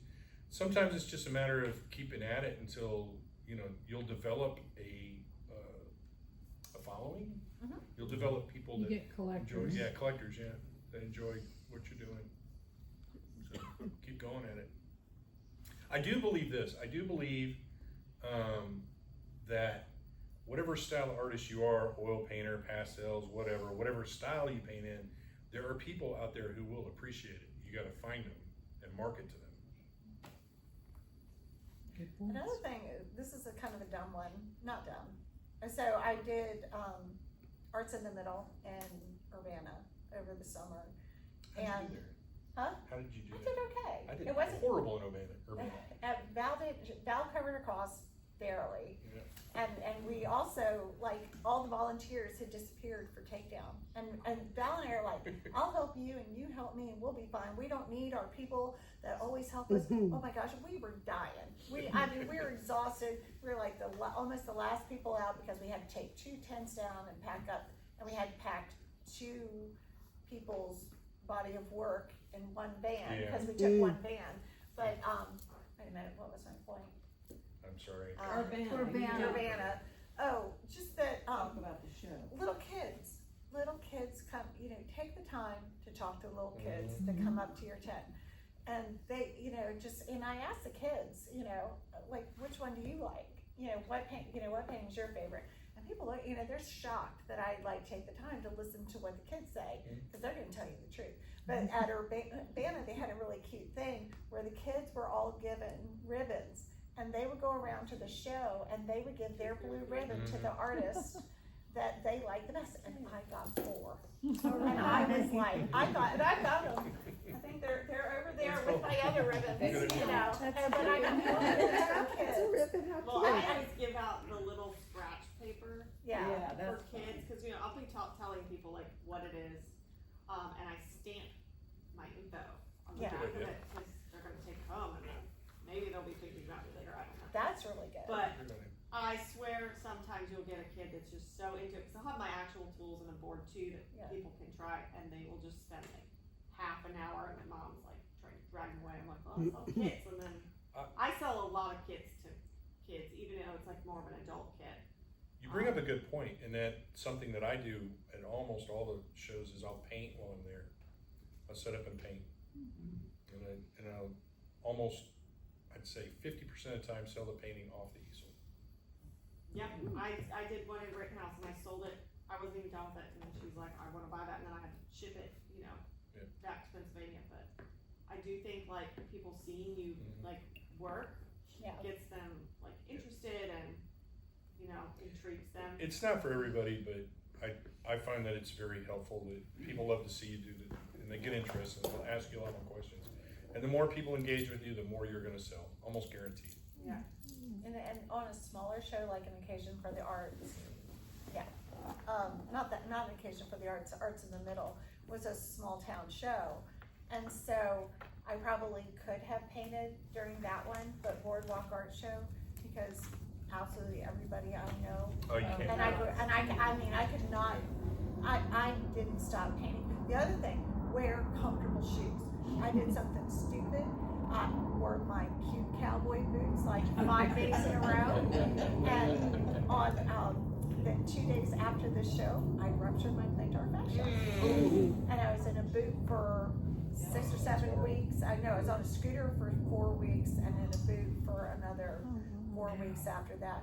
So please wear your Birkenstocks. Don't wear rompers, I've done that, and then have you porta Ah. potty. You know, Have to take the whole you suit bring up- down in the porta potty. One good point is Looked the cute, chair. but it wasn't a good idea. The Comfy chair you clothes, bring to the comfy show. shoes. I highly Dress for the recommend weather. thinking about getting a chair that's not short. Get a chair, get a director's chair, and the reason why, if you haven't experienced this yet, get up and out of this chair and sit back down, say 800 times. Oh, I think it's better too, if somebody comes up to talk to you, it's better to be more like. Yeah, you're on the eye level. Than you like sitting. Yeah, you don't have to stand up every. And you don't but- have to spend like hundreds of dollars on those Amazon. No, Yeah, mine you can is. get them for like 120 bucks. Yeah. And it's nice, if you can get the one that has a little side table. That's then nice. very much preferred. I And love the that. footrest. Yeah, get the side Definitely table. the What foot. In life, you want a side table. You want a side table?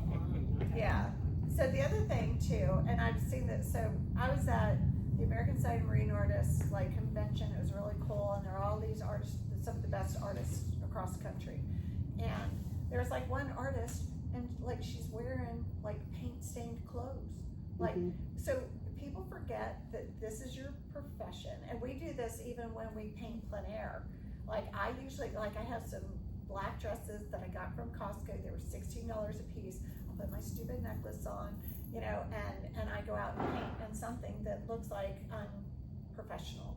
So make sure that you know, dress a little bit nicer. You don't have to be like, you know, but I do know of an artist that paints plein air in a tuxedo, That's interesting. and he gets a lot of attention.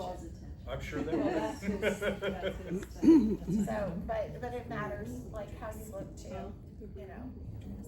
Yeah, I would agree. Oh, I learned something new on the, you know, folding up the tent sides. I learned two things. One thing, if you have a broom, if you're all by yourself, you can roll the tent up with the broom, Stick. and it, because it's hard to roll the whole, and half a tent rolling up is easier than the whole thing.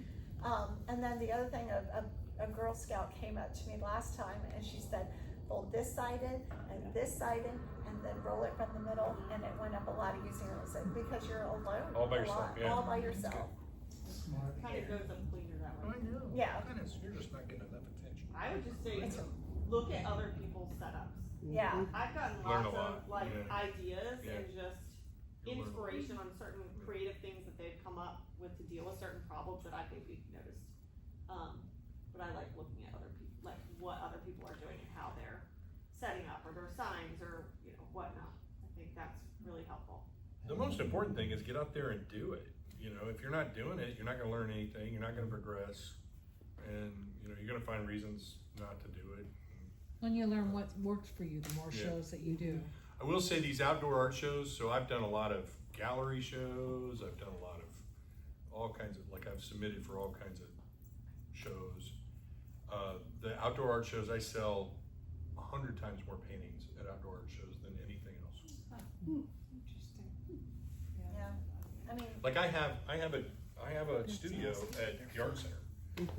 And I guarantee you, I will sell more at Stockley in this fall in that 2-day period than I've sold at the art center out of my studio all year long.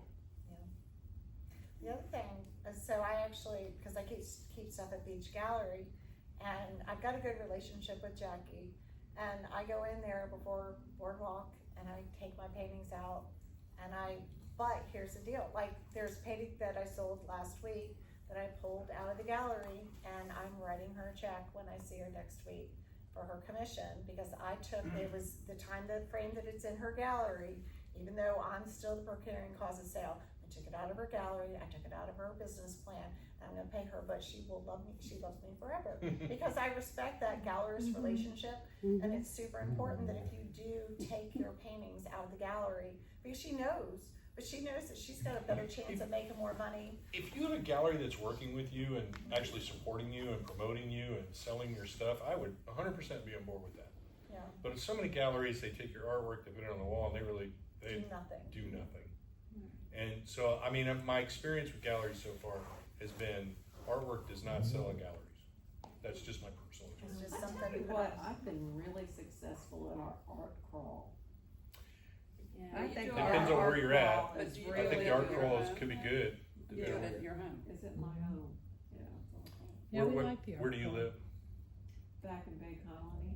Well, she's not like you're not like on a I got a common nice big, yeah. path Yeah, you though. gotta see People that. aren't No, driving yeah, by, you so gotta go there. you gotta advertise. We had people come find us in Chesapeake. Our art crawl is really good. Terry came and saw me. We found out that we live next to each other. We're doing it again. Yeah, I think everybody's gonna have a different experience. you know? But to give you an example, like the difference between an art Yeah. crawl and doing stock or doing boardwalk, it comes down to how many people walk by your booth, how many people see your artwork. And so, you know, if you have a good sales ratio at the art crawl, and then I would say, you know, if 1,000 people see your work versus 100 people see your work, you're probably going to sell more. Yeah, like boardwalk, you get like, there's probably 70,000, 100,000 Yeah. people that come through. Yeah. Now, a lot of those people are just walking on by. They will walk right by as fast Yeah, as they can. yeah. The other thing I've had, like I did not boardwalk. What's the other one? Neptune. I wouldn't recommend Neptune for an art show. Neptune's more crafty in my Yeah. opinion. I do have members in the Neptune show though, so please go see them. So interestingly, when I did Neptune, this is my experience. I had a guy on one side of me who had these gigantic metal printed photos of like elephants and lions and really beautiful. They're huge and they're like really super expensive. And he's got smaller versions of them that he's selling. But he's mic'd up, he's got a double tall tent, right? You can see his stuff from a long way, it's very glossy, and he's out there doing this. There I was, in the jungle, on the swinging with this trucks, and the island came over and got me, and there's people gathered, like he's a one-man show. Like, my tent, crickets. His tent, three-ring circus. And then on the other side of me was this guy who was selling. It was very interesting. I'm thinking, well, how do you get away with this? Because what he was selling was posters where he would take these action figures, like Marvel action figures and Disney things and all this stuff, and he would put album covers up and he would do action scenes and he create these little worlds and he'd take pictures of them. I'm like, well, how much copyright infringement is there? But he was selling them like crazy. So boardwalk is a different experience than I'd ever had anywhere else before.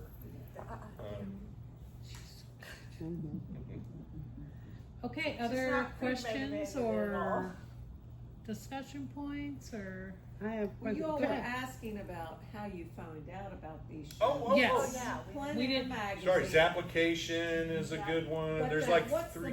what is that magazine that comes around? Is it Sunshine Artist or something? No, it's just Artist Magazine has a bunch. Yeah. No, not just Artist Magazine. I just quit it because I wanted to. So I'll go back to Sunshine Artist. if you're looking locally, right? There's we covered a lot of them already, I'd but say word of mouth. yeah, word of mouth is always good. Some of like Rittenhouse, I just did Bethesda. Those are both shows that other artists that I know were like, you need to go do this. It's like would be a good market. Rittenhouse is very, very But you can high. Like it's hard to get into. Bethesda is also. I don't know how hard it is to get into, but it was almost a $700 between the application fee and the booth fee. It was $700, and then you have to pay for lodging. But you're in a very like rich part of DC, so I think it's just you got to know your like market of who is shopping. I find I need to do these like higher end shows for me to actually make decent sales and not just sell prints. Things like Chesapeake just don't work for me. It's usually a loss. I might come back with an award, but I'm not selling. So I think you need to know that. I think other artists' opinions is good. There's a site on Facebook, and it's like reviews. It's like art fair reviews, I think is what it's called. And you'll have multiple people post that they've done this show, and they'll tell you what they sold. Yeah. They'll tell you what their art There's is. a couple They'll of tell you Facebook groups too. about it's a Facebook group, and it'll tell you about like how load-in was. Like Bethesda, you load in at 4. You have a slot from 3 o'clock to 6 o'clock in the morning, the day of the show. Wow. And you have 45 minutes to unload. Then you got to move your car, and you're in the city. And then you got to set up and be prepared to have a day from 10 to 6 p.m. at night. So that was a lot. That was rough. Load-in was very disorganized. There were people from the first round that weren't ready to go, and so somebody's parked on top of where I'm supposed to set up my stuff. I ended up with 15 minutes to unload my entire car before I had to leave. So, and that was 4 o'clock in the morning when tired and kind of grouchy maybe. That's a rough show right there. So that was not great, and really sales for everybody at that show this time were down. I know people usually say it's the best show, and I probably broke even. I do kind of think sales are going to be down. I mean, I'm My kind of shows curious to see what this year this period, year. I would say have been half of what I traditionally am doing. But I would say Zapplication, you can type in like Virginia, and it'll pop up with anybody that's in Virginia, like all the shows Yep. that are on there. You've got Eventony also, Eventing. Eventony's application. And I just, I can find out about it. Cafe. Adam, would you I was like going to say to- cafe and Zapplication Yeah, are those are the two. probably the two biggest ones. Sometimes Juried Art Services. Yeah. Yeah, you're right. Juried Art Services. Has anybody did the Market Square in Williamsburg show? I did the That's like the I did weekly the one? art on the square show. Yeah, yeah. I would say it's not a bad show, but I wouldn't go there expecting to have like it's not the same as an occasion for the arts. Yeah. I would It's say a my very- second best show, if anybody does it, is Arts in the Park in Richmond. It's in a huge May. show. It's got like 400 artists. I have people that look for me every year. I sell a lot. Everybody is selling a lot there. There is some kind of crafty stuff, but it's a lot of good artists. And that's one of my When's that favorite one? shows. Where It's May. around the Carilion in Richmond. When is No, it? when? Usually the first weekend in May. Yeah. It's like May 3rd, 4th, When the applications due. January. That's Arts in the Park in Richmond, Virginia. And Oh. it's like 3 to You know what we should do 400 is we artists. should start on our website. We should put like a list of all these shows and like The application and fee is deadline like dates and stuff. $275. I think that'd be a really good idea. Me too. Yeah. But that one, I wanna say you apply through their website. Festival in the Park in Charlotte was a pretty good show for me, but cell phone service was horrible. I had to use like hotspot. This other guy had some weird internet, not Verizon, some like one you never heard of, and so I'd have to use him for any sale because I just couldn't get Wow. service. And that was the dirtiest. So I Way dirtier than Stockley. It was like orange powder at play everywhere. I have a quick question, about local show. CDAA, y'all sent out an email about, Westminster Canterbury upcoming holiday market show. And I haven't heard, I immediately responded, sent in my stuff, and I'm I'm gonna have my stuff there. But I haven't heard anything else about it since. Is anybody else doing it? I didn't apply for that, that was one of our members brought that up, that it was open and we got the email and, Yeah. yeah. So it's, So I forwarded it out. do you want me to send, Yeah, Okay. please. When's the deadline for it? Did you get in? I did, and Okay. it's, The only the something show I'm is doing out that I like the remember. second weekend in November, Yeah. and I know you're asking me the deadline, and I'm trying to We find had it. I will something say, to fill out. The one thing that I kind of Don't do is forget our like holiday market too, we have some spots still As a open for makers. that at Makers. we try to kind of vet shows because a lot of shows, you got to determine like a 1-day show or a half-day show. Yeah. It's not worth the time to go set up. And see, I'm a newbie at this, and so I'm like, looking at this saying, okay, it's inside. If you want the that'll be a experience, good yeah. thing, so, yeah, we'll see. I mean, I wouldn't discourage you. I'm just saying, like, at some It's a point lot of work. you start going, wow, I gotta load all this The stuff one up day and show set it is all hard. up, the unload Yeah, it and all and that. you have to know what the demographic is for the show. So one of the funny shows that I did really well at was the Bay Colony Garden Club Green Sale. And Those I can set do up, well, yeah. so I had like 4 panels and I had painting on the I've done well at easel. almost all the garden shows. I seem to do pretty well. Yeah, because all the ladies have money, Mm.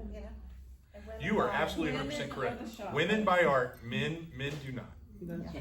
So, yeah, so I'll don't, have people, I'll have a couple that'll come by, and the guy will look at something, the wife won't like it. On the other hand, the wife will like it, but the guy won't. You never know. I have actually said this to a few guys as they were walking out of the booth. Like a woman would be like, "Oh, I love this. This is really gorgeous. What do you think?" Blah blah blah blah blah.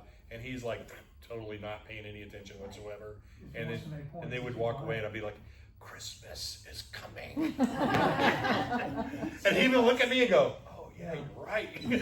shameless, be When I shameless. was an interior designer for 35 years, my motto was start with the art.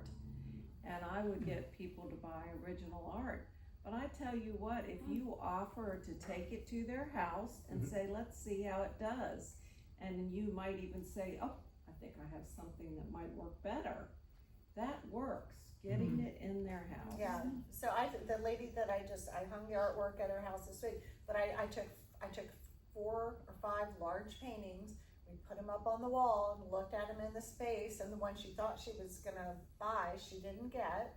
And then, she got another one, and then at the end, I'm like, shameless, that's a good word for me, but, so I had 2 other paintings in the car, but they were smaller, and one of them, I said, oh, I put this in the car, but I didn't, have a chance to bring it in, and what do you think of this? And she goes, oh, I love it, and so she bought 2.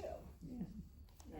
And I hung Yeah. them. Get it in the house. Yeah, but I always, and, hanging them for people, and especially like where, at the beach or if you're near a military base, helicopters and flyovers are a problem. So, what I'll do is I'll usually hang them for them on the D-rings instead of the wires, so I've got my level and my measuring tape and all of that, but I'll hang them for them so that. Yeah, sell your work ready to hang. That's another big Yeah. deal. Sell your work ready to hang. So, and I also, at like Boardwalk, the big paintings, I'll hang them on the D-rings instead of on the wires, because then there's less movement for that too. Yeah, and then they won't fall forward as bad. Yeah. Sometimes, especially if you don't have a solid wall. But Allison, what are you hanging them on? Just Some, drapery hooks? well, it depends on the weight of it, but usually, like for the real big paintings, I'll hang those rubber bungee Oh, yeah, cords. that's what you said. Yeah, so I have different lengths of them, and I'll decide which one I need to do it on, and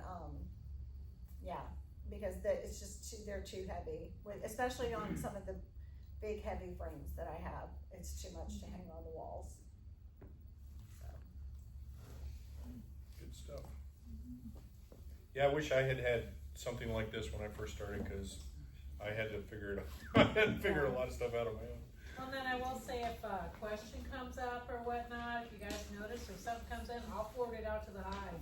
I got no problem doing that, so, we got a lot of different levels of experience, and someone might know something that they learned along the way, so if you got questions or things come up, or, hey, I wanna share this, I've got no problem sending it out to the group.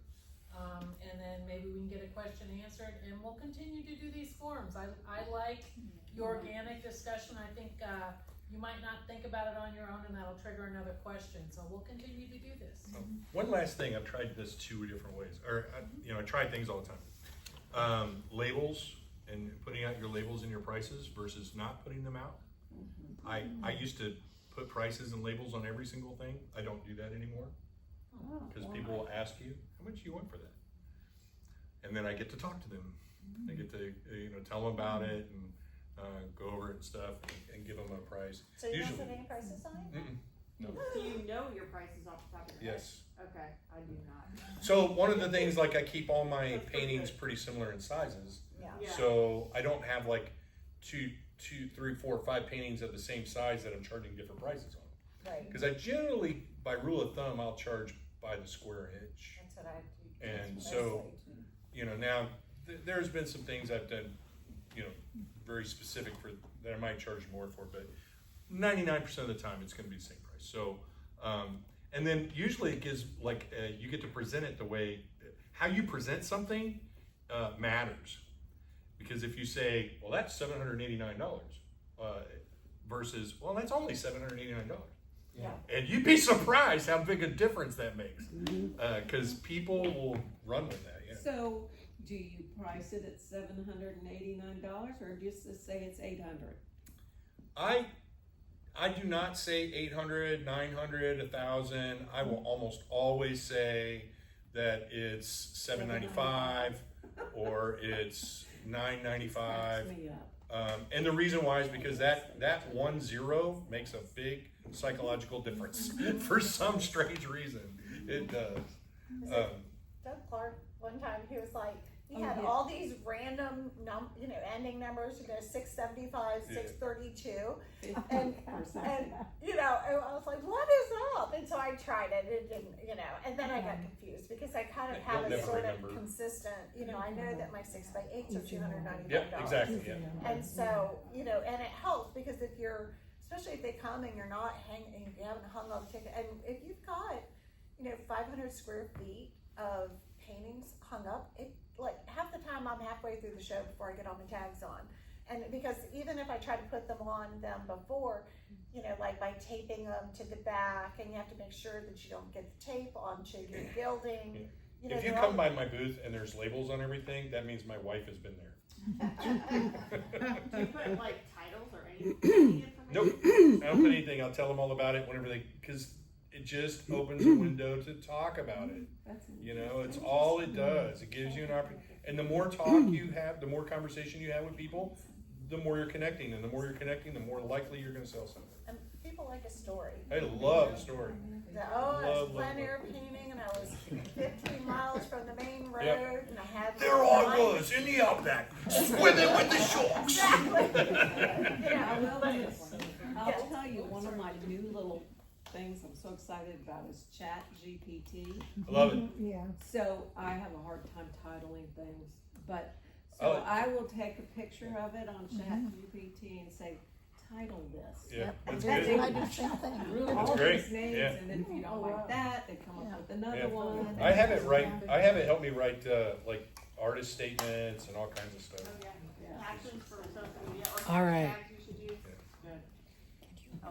I've got Oh, one. So you get them to give you hashtags? Yeah, I'll like share a Yeah. thing and I'll say, I wanna do a reel that's gonna have this happen. It'll write a Like, script for you. write a It'll do caption. anything. And yeah, it'll write a caption and they'll be like, Yeah. you have like trending hashtags that I could use for it, and it talks about how you should like rotate your hashtags and not always use the same ones. You want to see And it something that'll says blow your limit mind? to like 15 or less too, like don't overdo it. Take a picture of your work and ask it for a critique. Oh, okay. And it will give you a very detailed critique. And then if you tell it, hey, I'm a professional artist, give me a professional artist level critique. It will give you a professional artist And what is critique. this called? Chat use AI. Yeah, I just did that with the paintings. Hey, how can this be improved? And it's chat? To be kind of a mythological. Are you using Google? Yes. Okay, when you go into the search bar, when you Oh, yeah. see that little thing that It'll says show you, AI yeah, mode, it'll do a lot of click on interesting that. stuff. Okay. And I then taught ask so I the teach at question the about Virginia it. Beach Art Center, And then you can and upload I a taught picture. one of the things I was teaching in class was how to use chat for artwork, and that was, so we did photo references using chat, and so we've used it for critiques, used it for all kinds of different stuff. It's very helpful, very, very helpful. One other thing, a lot of shows, especially the higher level shows, have a jurist that goes through, and their specific function is to make sure that what you show is what you represent in your application, and to make sure that it's original. So if you are using other people's reference material, you just can't do that. You have to use your own reference materials. You need to make sure that what you're doing is original, because You gotta take the picture, or you gotta you paint can it. get like banned from it forever. So besides your own personal integrity. Except that, if you have permission from a photographer and you cite photo Yeah. credit too, is that okay, or that's not? It depends on what you're What applying show to. you're in. If Depends you're on the doing show. certain shows, they say absolutely. The show will tell you if it's Yeah. like a certain percentage of your work has to be original, or whatever. But I have sold paintings that are like, what do you call it? Like I did a study of a painting, blah blah blah. This is a study of this painting, blah blah blah. Yeah, It'll sell. yeah. I've sold one, that I had, copied an old master of the Chrysler, and I sold it, but I also had, given the artist Yeah, credit. you have to give them credit for it. Yeah. So, but yeah, it's just a slippery slope, and you just want, the more original you are, the better you're gonna A be. lot as of an the, artist, like too. if you're You'll going sell to more, like an people art, like original if you're stuff. entering into an art show, a lot of art shows have that criteria. Yeah, like Very OPA, specific about. Oil Painters of America, super strict. Yeah, I'm in a Scratchwork Society, International Society of Scribes show opens, I go there next week for like a convention. And they had very specific rules on like reference photos, and you had to have a like written letter of permission that if you used an image, that you were allowed to use that image. Most organizations, like I'm the vice president of Virginia Watercolor Society, and we have a rule that says you have to have taken the reference photo. You cannot even paint something that somebody else took a photo of with permission. You can't even do that. So there's a lot of, depending on whatever organization is putting the show on, they'll list it in their prospectus. They'll tell you exactly what the rules are. You mean if I'm a terrible photographer, but my nephew's great. Yeah. So I can't even use a picture my nephew gives me to paint? And it depends on the, like I said, there's not every show is like that, but there are definitely shows out there that are. And if you did not take the particular picture, then, you know, they could challenge you on it. But it's specific high-end shows like this. I don't think they're gonna hunt your Yeah, nephew. Stockley is probably not gonna kick you out. I think if you're you use that probably news okay. picture. They're talking about if you did a search for, Yeah. like if you go look for a stock-free image What or they're, a what they're concerned about, Laura, is copyright-free prints, and image, they're more you concerned can't with, be, like, copying it's other just, people's You're work. not it's, allowed to yeah, have anything priced under a certain price point at some shows. They'll check that. yeah. They could go look for the image. If you Googled it, someone else is gonna There Google it. are some people out there that do, what do you call it? They'll do, they'll print stuff on canvas and act like it's a painting.